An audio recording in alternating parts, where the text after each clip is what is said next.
On a personal level, I'm of course disappointed that he pled guilty to a felony count, because I believe vehemently that he's guilty of nothing, and that if anything, he was owed a lot of compensation for unjust imprisonment. That was why they want a 62-month sentence, so that he can't claim that even one day in prison was unjust.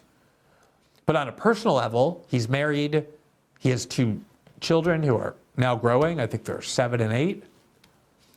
And the ordeal that he has been subjected to over the last 15 years is almost impossible to express. So whatever Julian felt like he should do and his family felt like they should do to get him out of prison and finally end this nightmare and make him be free, I totally support that. I have a few points to make about the Assange thing. The reason why I've been saying that this doesn't surprise me is because I never believed that the Biden administration actually wanted to bring Julian Assange onto American soil to stand trial.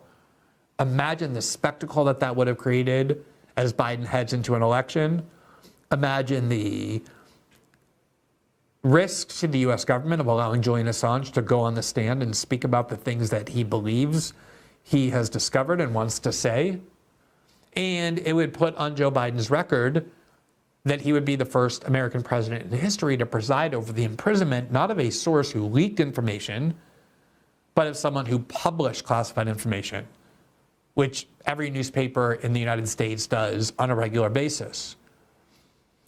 The goal of putting Julian Assange and keeping him in prison was to crush Julian Assange physically and mentally, and they've succeeded in doing that. And they no longer care. They never cared if he came and stood trial in the United States. They wanted to break Assange and simultaneously send a message to any other future Assanges that we will ruin your life if you publish our secrets. The same reason why they won't let Edward Snowden come back to the United States, why they want to put him in prison for the rest of his life as well. It is a deterrent message to keep their ability to hide their own crimes through secrecy immune from the one vulnerability that they have, which is that brave people inside the government leak that information to the public or through the media and reveal what it is that they're doing. And then finally, there was a lot of pressure in Australia, which, remember, is the only country that he has ever been a citizen of. He is not a citizen of the United States. He barely has stepped foot inside the United States in his life. He was here for 3 days.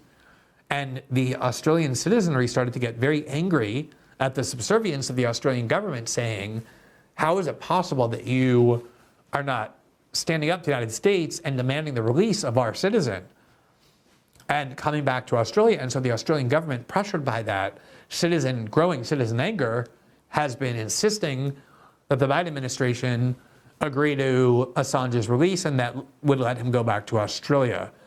And so I've been hoping for and even speculating about the arrival of a deal of this kind. We have an update on it as well. Let me just see what this is. It's it's actually a detail from the WikiLeaks account about exactly when Assange's release date would be. We're going to have that up for you in just a second.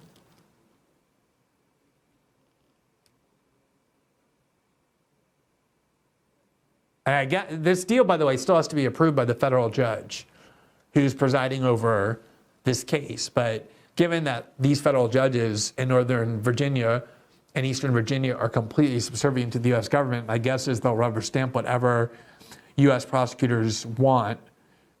Maybe instead of waiting this long to get the tweet up on the screen, you can tell me what it says.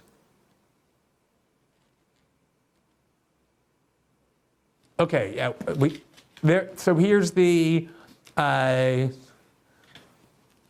update, and we're just doing this because it's all happening live as we're on the air. None of this happened until we went on the air. This is from the official WikiLeaks account, and it says the following: Julian Assange is